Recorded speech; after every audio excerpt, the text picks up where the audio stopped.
Bien, bonjour à toutes et à tous et bienvenue dans les énergies de la pleine lune du 19 août qui se forme à 19h28 heure française dans le signe du Verseau. Avant d'entrer dans le vif du sujet, comme à mon habitude, une courte présentation pour ceux et celles qui me découvrent. Je suis Sandrine Veriken, je suis passionnée d'astrologie depuis que j'ai 14 ans. Cela fait 11 ans que je partage mes connaissances astrologiques sur cette chaîne YouTube ainsi que sur les réseaux sociaux. Je suis l'auteur de plusieurs ouvrages d'astrologie, L'Oracle des gardiennes du ciel, Créer sa vie en 12 lunes, qui sont parus chez Trédaniel. Et récemment, j'ai eu la joie de co-créer le petit oracle astro-mystique que je tiens ici entre mes mains avec la talentueuse, spirituelle et délicieuse Vanessa Campras, qui est également la créatrice de la marque de papeterie Chic & Pepper. Vanessa, ça fait 6 ans que nous collaborons ensemble, j'adore son travail, elle a su apporter sa touche élégante, esthétique, vraiment unique, moderne, féminine et vibrante à notre projet. Et à la fin de cette vidéo, nous ferons un petit tirage avec ce bel oracle que vous continuez de plébisciter. Je vous remercie vraiment parce qu'il est dans le top 100 des ventes. Il est même descendu numéro 19. Alors on va faire en sorte qu'il soit numéro 1, ce petit oracle. Ça serait bien une référence des oracles d'astrologie. Donc vraiment, merci 1000 fois. Je l'ai fait avec beaucoup de cœur et donc je suis ravie de voir qu'il est accueilli avec autant de cœur. Je serai présente au Salon Zen à Paris le 26 septembre et je vous donnerai bien sûr plus de détails, je pense, la prochaine fois. Alors, cette pleine lune, eh bien, elle se forme sous un ciel vraiment tendu. Le soleil dans le signe du lion brille avec sa force créative, royale, tandis que Mercure, qui est rétrograde en Verseau, vient tout juste de faire son quasimi avec le soleil. Et ça, c'est un moment magnifique, un moment sacré, où Mercure est au cœur du soleil. Et c'est un moment qui ouvre une fenêtre de tir pour clarifier nos pensées. Les anciens disaient que Mercure entrait dans la chambre alchimique pour y être comme initié ou révélé. Et donc à cette image, on peut nous aussi visualiser nos pensées qui passent un portail de lumière, un tamis éthéré, celui de la conscience divine, de la conscience supérieure. Mercure, c'est le messager divin. Et pour moi, c'est bien plus qu'une planète. En fait, je l'imagine comme un messager de l'âme, celui qui murmure à nos oreilles les petits mots de notre ange gardien. Et le jour de son quasimi, avec le soleil, c'est comme une douce pluie de lumière qui vient inonder mon esprit, purifier mes pensées, alléger ma charge mentale, apaiser tous les tourments de mon esprit. Et donc ce moment particulier du quasimi, c'est un moment pour se recentrer, pour s'alléger, pour nous accueillir dans une nouvelle clarté. Et je trouve qu'il y a un rituel qui fonctionne merveilleusement bien lors du quasimi de Mercure, c'est tout simplement d'écrire, de noter tout ce qui vous préoccupe, vos désirs, vos besoins aussi, vos espoirs, vos rêves, vos peines, vous notez tout et ensuite vous lâchez prise.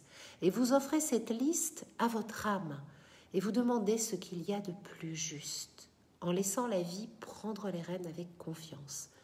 Vous donnez carte blanche à votre âme. Maintenant, cette pleine lune, dans le signe du Verseau, elle est puissante, elle incarne finalement une énergie révolutionnaire, elle vient réveiller l'énergie révolutionnaire en nous, une force créative qui vient nous pousser à embrasser le changement et à innover et à défier tous les statu quo. C'est une lune qui nous rappelle notre capacité à imaginer un avenir meilleur et à nous libérer des anciennes structures qui ne servent plus notre croissance. Et ça, c'est très important. Pourquoi ? Parce que dans le ciel étoilé, au moment de la pleine lune, la lune en Verseau va former un carré avec Uranus en Taureau, qui incarne l'énergie du réveil et du changement. En plus, on a la lune qui est en carré avec Pallas Athéna en Scorpion, la déesse de la sagesse, de la stratégie. Donc on a un grand carré en signe fixe avec Mercure, lune rétrograde qui viennent faire de leur quasimi, Uranus en Taureau qui nous incite à trouver des solutions créatives, judicieuses, intelligentes, et puis Athéna. Donc, on va aller à la recherche de solutions qui viennent du cœur. Mais ce qu'il faut savoir, c'est que les signes fixes sont engagés. Et ils symbolisent la résistance au changement. Donc, ça ne va pas être simple. C'est un grand carré dynamique où des forces de résistance au changement se confrontent.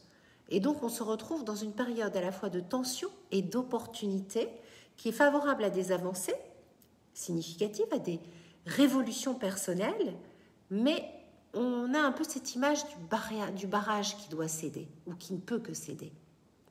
Et puis sinon, il y a un autre aspect qui est très important dans cette lunaison, c'est la conjonction Mars-Jupiter en Gémeaux qui vient amplifier finalement et pousser à l'exacerbation, qui nous pousse à de grandes choses, c'est l'aspect des champions.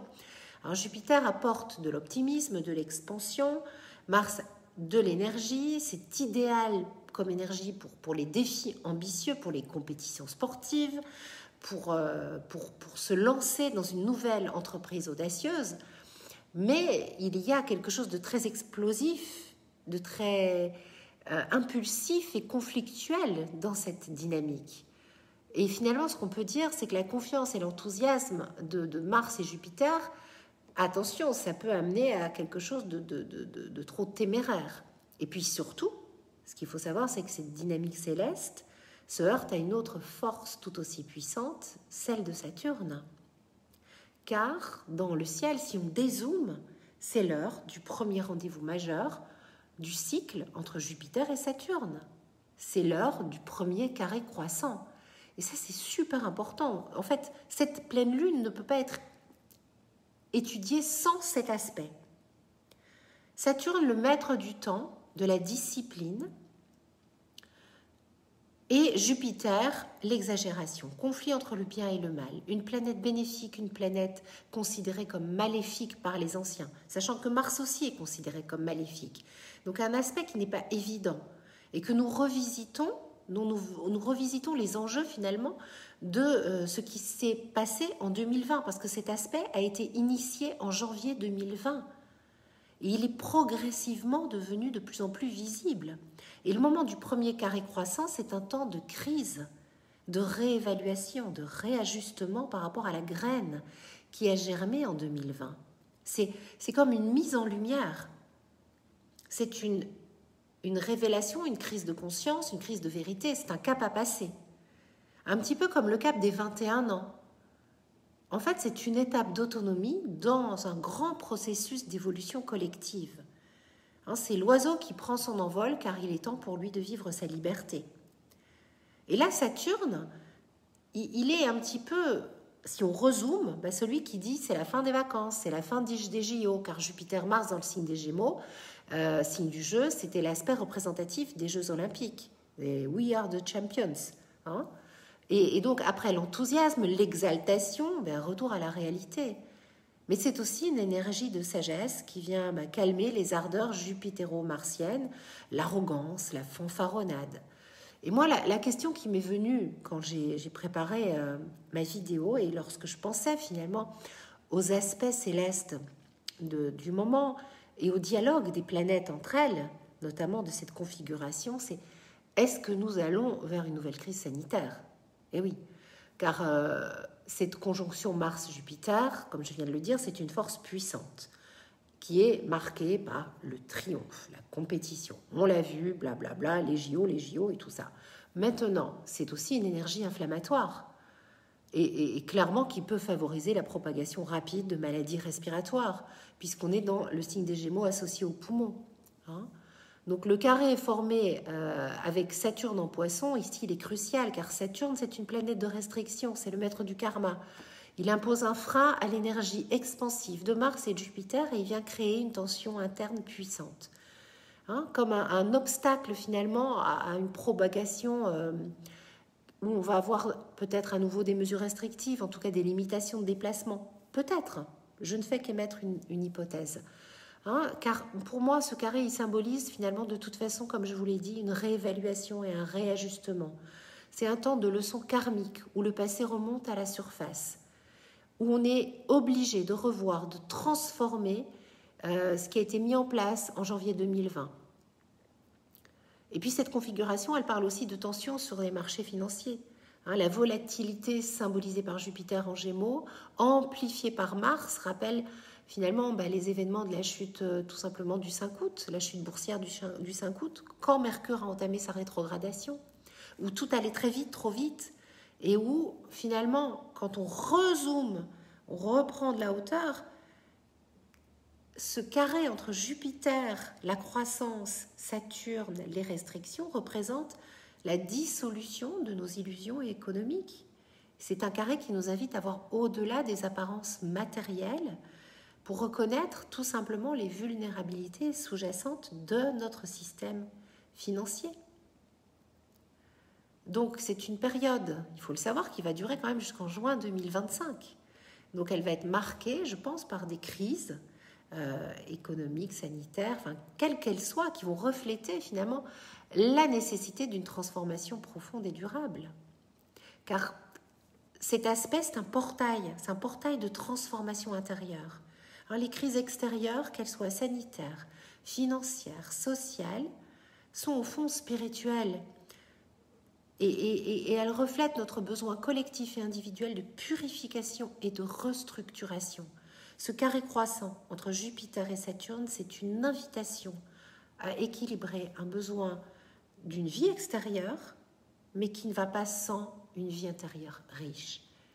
Et donc je pense qu'on va voir émerger une nouvelle vague de prise de conscience et de transformation individuelle et collective majeure. Et ce qui est sûr, c'est que ça nous sort définitivement de notre zone de confort. Et le ciel de cette pleine lune, il nous sort de notre zone de confort. Il y a encore un autre aspect tendu dont je voudrais parler, c'est le carré entre Mars et Vénus. Et puis Vénus conjointe lune noire en Vierge, opposé Saturne rétrograde en Poisson. C'est vraiment c'est intense là. Je dirais que le ciel met en lumière ce qui fait mal et peut-être même ce qui fait douloureusement mal. Vénus, c'est la déesse de l'amour, de la beauté, des valeurs, lorsqu'elle est conjointe à la lune noire en Vierge. Une intensité émotionnelle, une exploration de nos ombres profondes, tout ce qui est en lien avec nos désirs, nos insécurités vient au goût du jour. Et Lilith, elle représente tous nos désirs inconscients de rébellion, mais aussi nos blessures cachées. Et en Vierge, qui est un signe associé à la perfection, à la pureté, mais à la critique, c'est une configuration qui, à mon sens, va intensifier des sentiments de manque, des sentiments de dévalorisation. Elle peut mettre en lumière des comportements compensatoires dans les relations d'amour propre. L'énergie de la Vierge qui est tournée vers le contrôle, vers la perfection, qui est très alimentaire, parle de troubles du comportement alimentaire.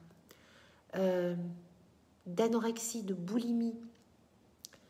Vénus, elle cherche l'amour, elle cherche l'acceptation. Lilith en Vierge, elle pousse à des comportements extrêmes pour atteindre une perfection illusoire. Et Saturne en face, qui est le maître du temps, des restrictions, des leçons karmiques, comme je le disais, opposé à cette conjonction, accentue tous les thèmes de manque, de contrôle, de discipline. Saturne, il est rétrograde dans le ciel. Il amène une énergie de dissolution, de confusion. Et là, il peut vraiment, face à Vénus, lune noire, accentuer un sentiment de désespoir, d'isolement. On se retrouve avec des conflits entre désirs, besoins et des luttes internes où on se dit mais je ne vais jamais obtenir satisfaction et où on va se dire mais de toute façon en fait c'est pas pour moi et j'y crois pas. Et face à ces ombres, il va falloir beaucoup de douceur, de compassion, de compréhension, d'intelligence, de confiance pour trouver le chemin de la guérison.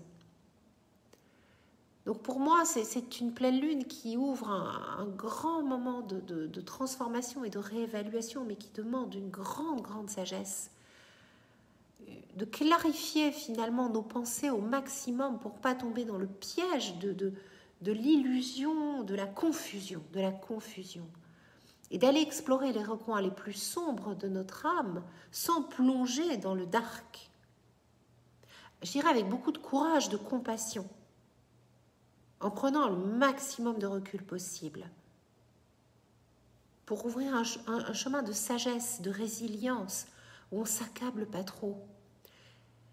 Et ouvrir votre cœur pour laisser vraiment la lumière du Kazimi illuminer vos pensées sous un ciel qui est révolutionnaire. Mais s'il vous plombe, de se dire, ben, ok, c'est bon, je réécoute la vidéo de Sandrine, c'est toutes les vilaines histoires que je me raconte, mais c'est pas forcément la réalité, c'est des blessures qui ressortent en fait. Donc tout ce que je vous ai dit, c'est tout ce qui peut ressortir, c'est tout ce qui est mis en évidence, c'est tout ce qui est mis au goût du jour. Il n'y a aucune fatalité.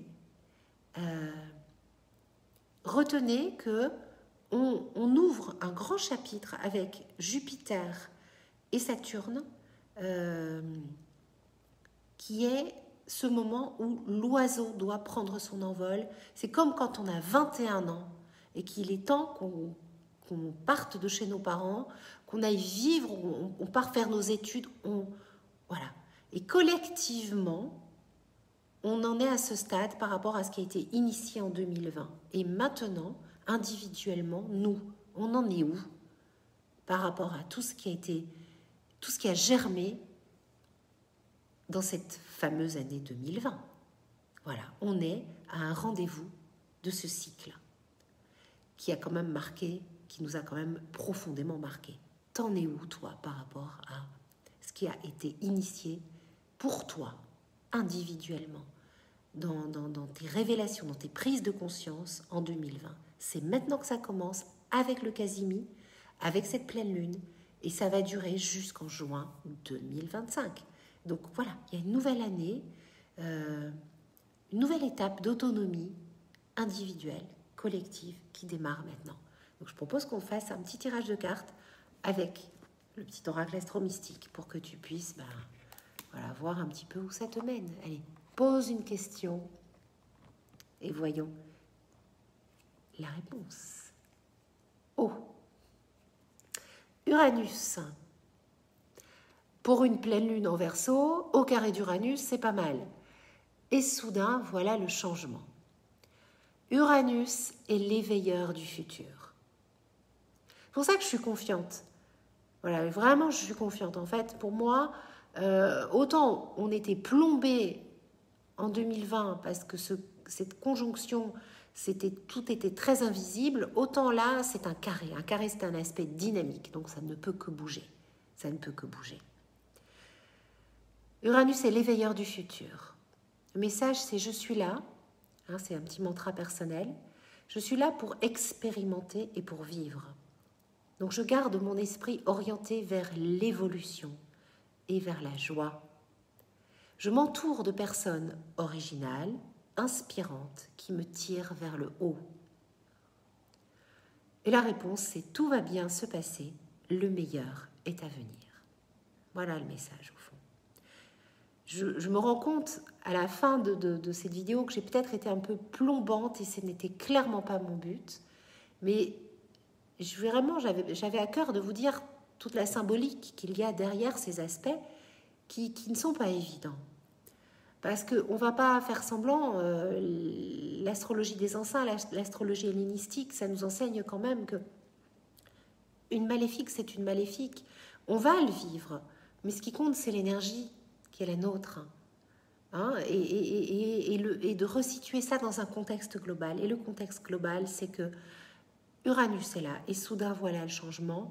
On est au premier carré croissant, qui est une énergie pour moi très uranienne, celle du premier carré d'Uranus, celle des 21 ans, je le répète, celle où on prend notre envol et où on expérimente et où on vit. Tout est dit. Je vous assure, cette carte, je l'ai tirée au hasard. Dans mon petit coffret. Voilà, donc tout est aligné. Je vous remercie pour votre écoute. Si vous souhaitez commander le petit oracle astro-mystique, je vous mets le lien dans la légende sous la vidéo. Et on se retrouve sur les réseaux. Je publie beaucoup en ce moment. Quand je suis ici, je suis très très inspirée. Et puis, sinon, ben, ici, j'ai préparé une vidéo aussi pour la suite de ma série avec le petit oracle astro-mystique sur Vénus. Je vais prendre le temps de la tourner, mais je suis en plein... je travaille beaucoup aussi, j'ai un autre métier ici, je suis décoratrice, on va dire. Voilà, je m'occupe d'une maison ici que je décore, et donc ça m'occupe pas mal. Gros bisous!